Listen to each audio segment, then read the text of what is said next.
आ रहा है। हिमांशी जी, बड़े अटैक एक के बाद एक तेज हो चले हैं। इजराइल की अभी कोई खबर सामने आई नहीं है। इजराइल भी जाहिर सी बात है और मजबूती के साथ अटैक करेगा, क्योंकि अब तो डोनाल्ड ट्रंप भी उनके फेवर में यहां पर अटैक कर चुके हैं। हालांकि मकसद उनका खुद का रहा है। पिंकी जी देखिए, अभी इस समय चाहे इजराइल हो चाहे जो भी हो, इनके पास हाइपरसोनिक बैलिस्टिक मिसाइल्स के लिए डिफेंस का सिस्टम नहीं है। और अब इसी चीज का फायदा ईरान उठाएगा और लगातार देखिए वो 3-4 तरीके से इन पे हमला करेगा। एक तो hypersonic missiles, advance cruise missiles, तीसरा ये जो हमले होंगे इसमें बहुत अत्यधिक मात्रा में होंगे, यानी कि भारी संख्या में हमले होंगे ताकि वो डैमेज ज्यादा कर पाए।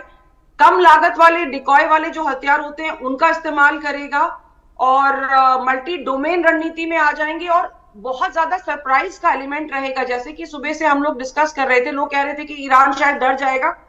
अब ईरान की तरफ से चारों तरफ से हमले होंगे। देखिएगा, हूती भी हमला करेगा, हमास भी हमला करेगा, हिजबुल्लाह की तरफ से भले ही स्टेटमेंट आया है लेकिन अब हिजबुल्लाह भी एक्टिवेटेड रहेगा। तो यानी कि अब इजराइल पे चारों तरफ से हमले होंगे और यही हमले छोटे छोटे अब आप अमेरिका पे भी देखेंगे, क्योंकि Iran was waiting for this moment कि अमेरिका इन्वॉल्व हो।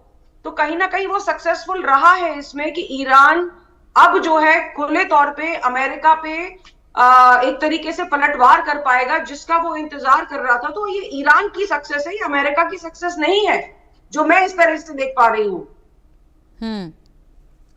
तो अभी आगे देखते हैं किस तरीके से, स्थिति तो बहुत फ्लूइड है इस समय। बिल्कुल, अभी हालात इतने गंभीर हैं और फिलहाल आने वाले वक्त में जो है हालात और भी ज़्यादा यहाँ पर गंभीर होने वाले हैं।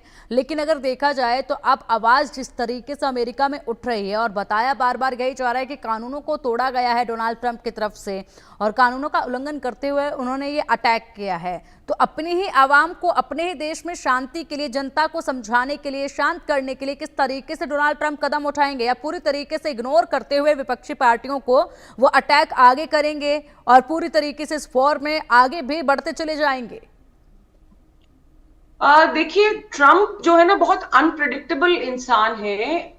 हालांकि वो चाह रहे हैं कि उनको नोबेल प्राइज मिले और इसके लिए देखिए उन्होंने मुल्ला मुनीर से भी अपना रिकमेंडेशन करवाया है। और पहले भी उन्होंने एक बार, जो पिछली बार जब वो प्रेसिडेंट थे तभी भी उन्होंने अपने लिए एक रिकमेंडेशन कराया था। तो वो चाहते तो हैं, लेकिन और कहीं ना कहीं वो एक बिजनेसमैन है तो वो चाहते हैं उनको हर तरीके से फायदा भी हो। लेकिन ये जो स्थिति है इसमें अमेरिका एक्चुअली फंस गया है, क्योंकि अमेरिका हमेशा इजराइल को सपोर्ट करता है और इस समय भी वो उसको as a big brother support उसको करना ही था। लेकिन यहां पर जब G7 से प्रेसिडेंट ट्रंप वापस आए हैं तब उनको कांग्रेस से अप्रूवल लेना चाहिए था। लेकिन चाहे उनको CIA ने एडवाइस किया हो for the element of surprise कि आपका मिशन फेल हो सकता है, आप ना इसको बताएं, क्योंकि हर तरफ ऐसे एलिमेंट्स होते हैं जहां से सरप्राइज आपका खत्म हो सकता है या लीक हो सकती है इंफॉर्मेशन। तो उन्होंने नहीं किया है। तो ये हो सकता है उनपे इम्पीचमेंट के लिए भी बाद में कार्रवाई की जा सके। तो ये जनता का गुस्सा और जो अमेरिकन कांग्रेस है उसका गुस्सा, ये बहुत स्वाभाविक सी चीज है, क्योंकि बिल्कुल सही बात है, अमेरिका को युद्ध में ढकेला गया है ट्रंप के द्वारा और इसके लिए शायद अमेरिकी आवाम उनको अभी इस समय तो माफ नहीं करेगी।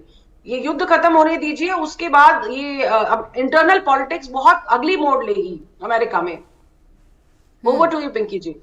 बिल्कुल हिमांशी जी, आप बिल्कुल ठीक कह रहे हैं और ऐसे में बड़ी कार्रवाई का सामना तो जो डोनाल्ड ट्रंप को भी करना ही पड़ेगा और जिस तरीके से बड़े जवाब भी उनको देने ही पड़ेंगे। आज जैसे इस अटैक के बाद वो मीडिया के सामने आए और उसके बाद एक बड़ा बयान दिया, अब देखिए नई तस्वीरें सामने आई हैं हिमांशी जी, वो हम दिखा पा रहे हैं तबाही का ये मंजर, जिस तरीके से चारों तरफ लोग डरे हुए, सहमे हुए हैं और इसी के साथ